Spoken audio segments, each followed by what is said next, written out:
দেশের সবচেয়ে বড় শুটকি মহাল কক্সবাজারের নাজিরার টেক। এখানে ভোর থেকেই শুরু হয় মাছ শিকার ও শুটকি তৈরির কার্যক্রম। আর এই কাজে পুরুষের পাশাপাশি থাকেন নারীরাও।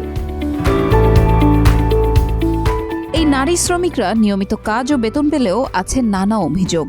তারা বলছেন বেতন নিয়ে বৈষম্যের শিকার তারা। যেখানে একজন পুরুষ শ্রমিক দিন প্রতি মজুরি পান 700 টাকার ওপরে, সেখানে নারী শ্রমিককে দেওয়া হয় 350, 400 কিংবা 500 টাকা। আমরা সকাল 6টায় আসি, সকাল বিকাল 6টায় চলে যায়। বেতন হচ্ছে এখন 750 টাকা। এখন মানে কি শীতকাল, সেজন্য গরম পড়লে বেতন বাড়া দিবি বলছে আমাদেরকে 500 টাকা করে। চলতে বছর খুঁজিয়ে লই হানা লই ইনকাম লই। বৈষম্যের শিকার এই নারীরা জানালেন, প্রতিদিন 8 ঘন্টা কাজ করার কথা থাকলেও পরিশ্রম করতে হয় 12 ঘন্টার মতো। এরপরও মেলে না ন্যায্য পারিশ্রমিক। ধরে সারাদিন হাজ করে দেয় 400 টাকা, মানে 6টা বাজো হয়, 8টা বাজো যায়, 7টা বাজো যায়। ওখানে জিরাই না ভারী বাচ্চা দিয়ে আধা ঘন্টা সময়, এর দূর হলে আরো সময়। বেতন এদের 600 টাকা, আরো 600 টাকা, মানে আর তুন পোয়াশা লই হানা পিনা লই বেশি কষ্ট, মানে 7টা বাজায় 7টা বাজে যায়।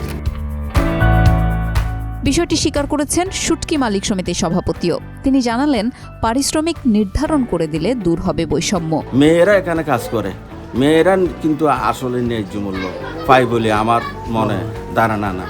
মানে আসলে এরা ওই কারো কাছে একদিন করে, একদিন করতে গিয়ে মনে করেন আধা দিনে বিদা করে দেয়, তাহলে মনে করেন এদের ন্যায্য মূল্য এরা পাচ্ছে না।